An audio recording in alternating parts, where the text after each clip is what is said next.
Now, I think it's pretty safe to say that the future of the Star Wars universe seems to be quite expansive, not just with their books, novels, comics, and video games, but also, let's not forget about the new Star Wars TV shows and films, as well as other projects that are about to be released in the near future by Disney and Lucasfilm, and exactly what Jon Favreau and Dave Filoni are doing around the clock. It's quite impressive, exactly how much willpower they really have at really turning Star Wars around. This is Mike Zero. Make sure to subscribe if you are new to the channel for future Star Wars updates. Also, by the way, guys, make sure to drop a thumbs up on this video to support the channel. I thank you all so very much for the kind support. It is greatly appreciated. Now, one thing about Obi-Wan Kenobi Episode 4, a lot of people had a lot of problems with it. Let's be real here and let's be honest that this series, of course, last episode was not only very short, running only at 35 minutes of screen time for all the characters, but it was also a series of this episode, of course, specifically, that was considered to be filler. And a lot of fans just did not like that. Of course, it had a nice little homage to when Kenobi is on the Death Star and taking down the tractor beam. I understand that. Very interesting way to kind of, lend a lot of credit to George Lucas's New Hope. But with that being said, however, when it all comes down to Dave Filoni, the guy who created the Clone Wars and really steered things in the right direction with Mandalorian Season 2, and of course just The Mandalorian with Jon Favreau, what he had to say about the Obi-Wan Kenobi TV series may come across as quite a surprise when it comes to a lot of fans out there. Now, when it all comes down to Dave Filoni, let's just not ignore the fact that this is a guy that knows every little bit of Star Wars lore. It doesn't matter if it's canon or legends, Dave Filoni knows everything about everything for the most part. And that's exactly why, if you guys pay very much, attention to The Mandalorian, you guys are going to notice little Easter eggs here and there that are in every single episode that actually are contributing to Star Wars legends, but I digress. Now, with that being said, however, with Obi-Wan Kenobi Episode 4 leaving many fans upset about the direction of the series by writer Joby Harold, recently Dave Filoni was questioned about his thoughts on the Kenobi TV show that was also directed by Deborah Chow, who helped with The Mandalorian. Now, Dave Filoni went on to state the following about the Kenobi series. Personally, I think what Joby and Deborah did with this series were with the best intentions, but let's not hide the fact here that there are many fans being very critical over the series and pointing out a couple of things that are actually pretty valid to an extent. So let's focus on what happened to the Grand Inquisitor. First things first, we actually warned Joby and Deborah about the Grand Inquisitor's death prematurely and how that would break canon by allowing Reva to destroy him. Now, this was their original plan until they brought us, of course, in to go over the canon. We made sure that this was not going to happen, and I can confirm to the fans that the Grand Inquisitor will be back and alive and well without revealing anything else here as well.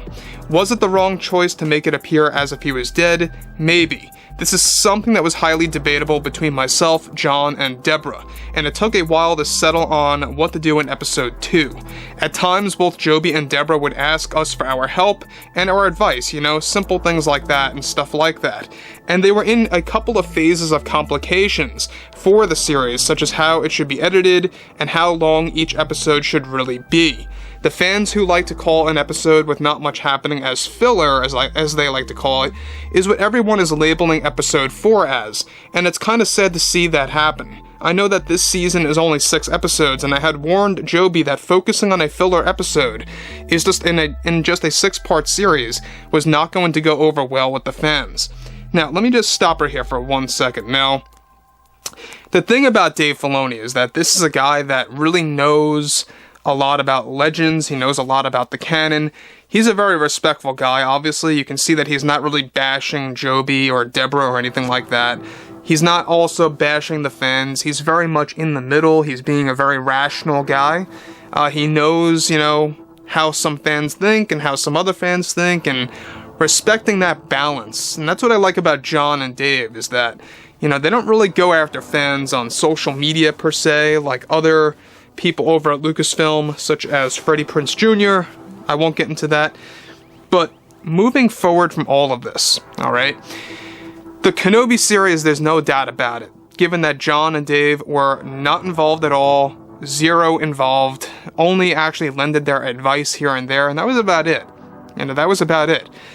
That definitely played a massive role in why the theme of the Kenobi TV series may come across as a little bit off in comparison to The Mandalorian. And what I mean by that is the consistency of how positive feedback is coming in, and how a lot of fans seem to be very upset, more and more so with each and every episode. I think that episode 4, it is safe to say that it was probably the most underwhelming episode, because a lot of it had to do with the fact that, well, we picked things up just where Vader destroyed Obi-Wan Kenobi in that battle.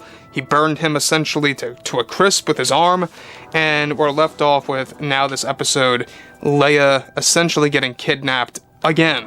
It was a little repetitive, to tell you guys the truth. So, moving forward from that, alright, Dave continued to state, I would have done many different things with the pacing of the series. That's not to say that I am not enjoying it. I actually find the show to be quite fun to watch. But I am not going to hide the fact that they could have done better with the pacing and maybe focusing less on repetitive storytelling in some areas. Listen, as creators, we will all make some mistakes, and we are all very aware of what the fans think about Deborah and Joby's series for Kenobi.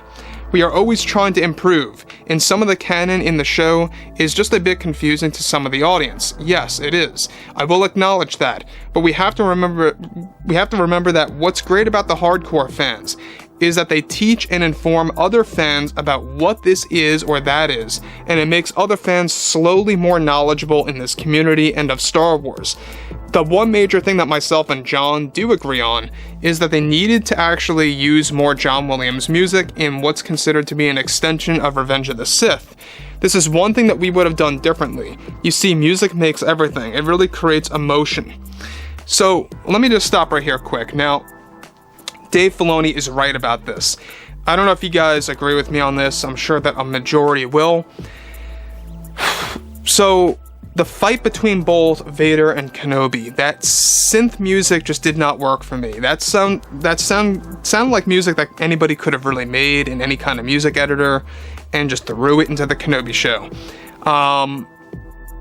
The specific moment that really caught me off guard is where Kenobi says, "What have you become?" and Vader says, "I am what you made me." It's right in that section where we hear that heavy synth music that just seems out of place with Star Wars. It doesn't really match up.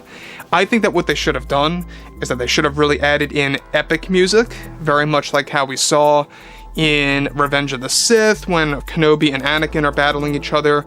Maybe make the fight a little bit more fast-paced per se, a little bit more, driven through obstacles, added in more obstacles to the fight would have been more interesting. I think that what they did with that environment was just a little bland. So, moving from all of this, I think that Dave is on point. He's being respectful to Joby and Deborah, especially Deborah, because Deborah actually directed an episode or 2 of The Mandalorian. So, I gotta say another thing here real quick is that both John and Dave, they are going to be helping out with extended Kenobi material, given that Ewan McGregor already signed on for a multi-show contract deal. So it's not the end of the character of Obi-Wan per se. So with that being said, guys, drop a comment below.